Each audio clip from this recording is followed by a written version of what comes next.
Assalamu alaikum. Um, Today we are going to discuss part 2 of prohibitions as per Quran other than food. In part 1 we discuss a phrase and a part of ayah 0733.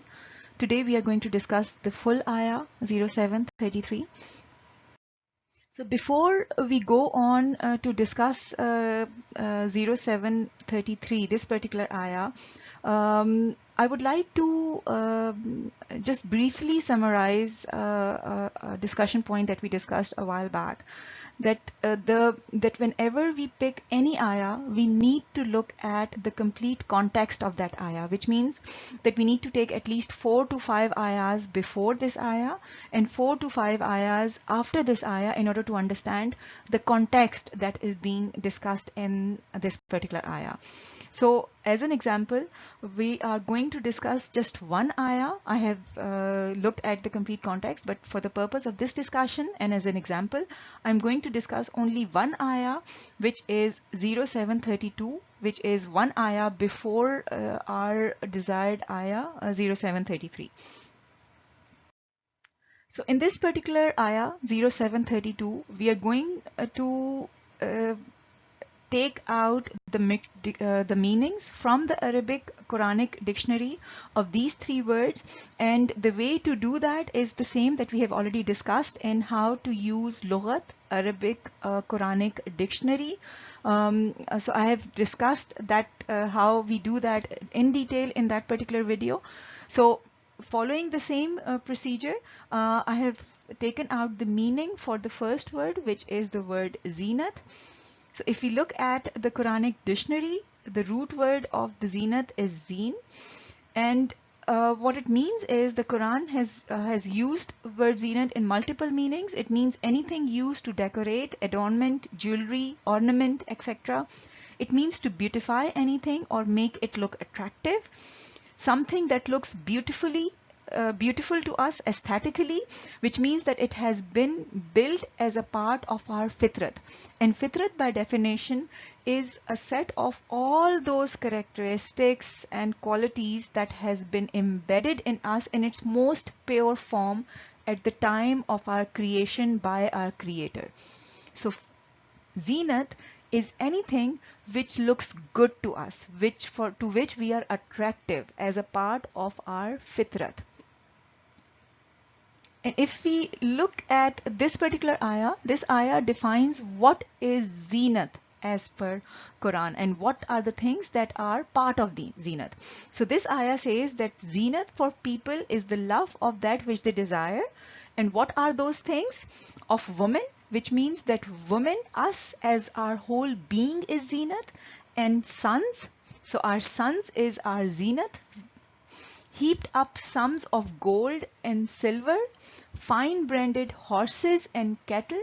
Now, fine branded horses and cattle does not just only mean means of transportation, it also represents wealth and power and money. And tilt lands means property and entitlements. So all of these 5 or 6 categories are those that are zenat, which has been built as a part of our fitrat, and it is the love of that which we desire, which attracts us. So we have already discussed the word zenat. This word tayyibat has the root word as toye-be, which means something that one like is the best and one's most favorite, anything that is pleasant to all our senses as well as our soul. So it is not just pleasant to our eyes or our nose or our ears or our physical, it's pleasant to our whole being. Something that is lawful as per the laws of the land in which you live and has been legally acquired. Rizq as per Quran means anything which give benefits, any food given by God for nourishment, any regular income. all those sources and means which provide nourishment to us, not just physically, but all aspects of our personality and character building, which means our physical nourishment, our mental, emotional, spiritual, psychological, religious. It is source and means of providing nourishment to our whole being. That is rizq. So in 732, God says, that say who has forbidden the zenith of Allah which he has produced for his servants and tayyibat things of rizq. What God says here, that zenith and tayyibat, these are that things that provide rizq, that provide nourishment to our soul, to our whole being. Say they are for those who believe during the worldly life. That these are zenith and tayyibat are rizq for the believers during the worldly life, as well as exclusively for them on the day of resurrection, which means that not only that these are the rizq for the believers during the worldly life that God has produced for them, but also these are for the believers, exclusively for the believers in the hereafter. Now let's discuss 0733. In this ayah, we have already discussed wal baghi bighair al-haq in part 1. Today we are going to discuss the complete ayah. And in terms of the Quranic dictionary, we took out the meanings for these two words. So for instance, al-fawahisha, the root word is fahash. It means to cross the boundaries. It means indecent, immoral acts. It means opposite of adl, and adl means to do balance, which means that whenever you go against the justice, whenever you go outside of the balance and the justice, you're doing and you're committing an act of fahash. And it also is an opposite of the word kanatat. So kanatat means utilization, guarding, protecting, using all your abilities and resources within the boundaries given by God Almighty, known as Deen. So as long as we are within the boundaries of Deen, these laws, rules and regulations given by God Almighty, we are using our resources and our faculties and our abilities, we are kanatat. So if we go out against kanatat, means that we are entering into the domain of fahash, which means that whenever we go outside of these boundaries and utilize all our faculties and resources and abilities outside of these boundaries, then we are entering into a domain which is the domain of fahash, because fahash is an opposite of kanatat. Other word that we took out the meaning from the Quranic dictionary is wa'ul isma, which with the root word of ism. It means sins, to do something that destroys human faculties, abilities and energy, creating pain and suffering and sadness and reduce energies and losing pace with others. It also means, as per Quran, such wealth, power, comfort or luxury that one gets without earning it or without making any efforts for it. So if we look at this ayah say the things that my Lord has indeed forbidden are al-fawahish, shameful deeds, indecent, immoral acts, whether open or secrets, and the wa'ul ism, sin, and wal baghi bighairul haq, and assigning of partners to Allah for which He has given no authority, and saying things about from Allah for which you have no knowledge. Now let's get into the detail of what is prohibited as per ayah 0733. So the first and the foremost is the al-fawahish or fahash. And we have discussed that fahash is all those indecent, immoral, shameful acts, whether they are hidden or obvious, whereby you're utilizing your faculties, abilities and resources outside of the boundaries given by God Almighty. So I'll give you an example. For instance, somebody has been blessed with a very, very lovely voice, a very melodious voice. Now, if that person used that voice to sing shameful and indecent songs, that person is acting in a fawahish or fahash manner. And this is haram as per Quran. Also, let's suppose somebody has been given a very strong intellect. He or she is very, very intelligent.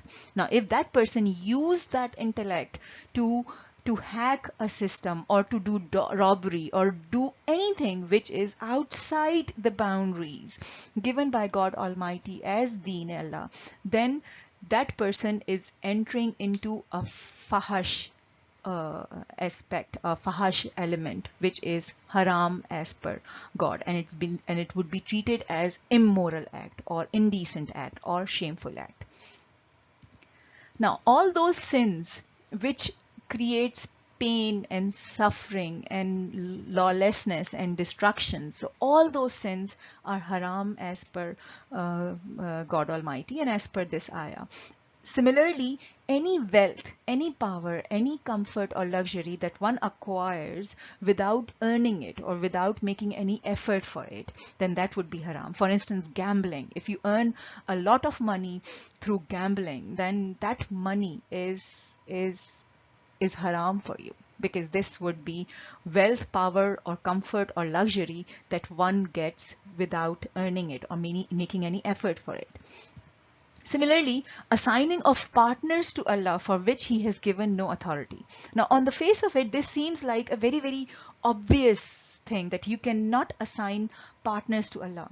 Whereas, as per Quran, one very clear Quranic ayah says that people believe in Allah, but most of the people who believe in Allah do not do so without assigning partners with Allah, which means that this is something that most people do, that they believe in Allah, but at the same time they end up assigning partners with Allah without knowing it, without even realizing it that they are doing this. So I'll give you an example. For instance, if people go to any shrine or any mazar or any grave and then ask from that person who is dead, then that person is being assigned as a partner to Allah, because you're asking from somebody who is not Allah. And you're asking somebody to help you who is not Allah. So that is basically assigning partners to Allah for which He has given no authority. Then saying things about Allah, from Allah, or associating anything with Allah or Deen for which you have no knowledge is haram. Again, this may seem like a very, very obvious thing, but we do this all the time. Whenever you receive a message that this is as per Deen, but you forward that message without verifying that this is actually as per Deen or not, you're actually saying things about Allah and from Allah for which we have no knowledge. So basically, whenever we receive anything and it is being termed as that this is what Allah has said, or this is a part of Deen, or this is as per Deen, then we need to investigate it. We need to be sure that this is actually as per Allah.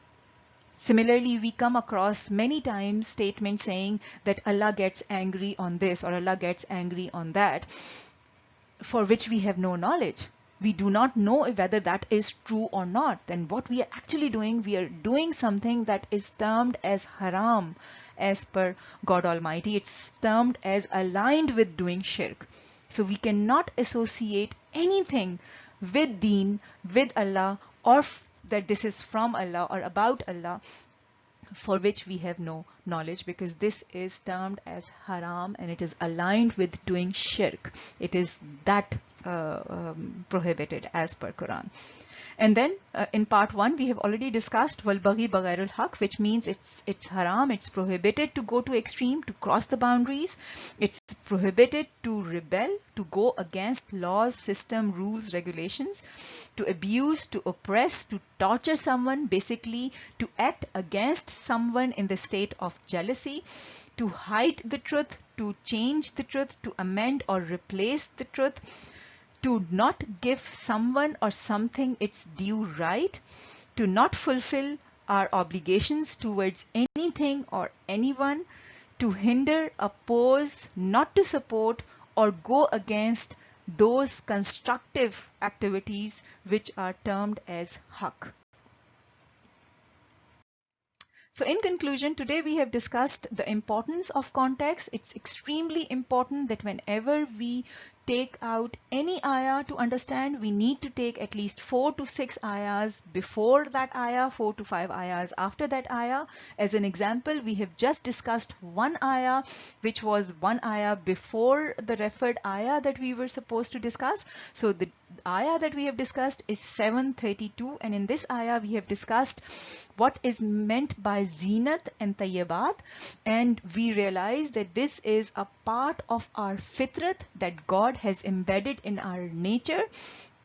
Zinat by definition is anything that looks good to us, that we are attracted to, and it includes women and sun and heaps up sums of gold and silver and fine branded horses and cattle and tilled lands. So it means women and sons and wealth and power and money and means of transportation and property and entitlements. So zinat include all of these activities. Tayyibat basically is anything that is pleasant to us, that is pleasant to us in terms of our senses and in terms of our soul.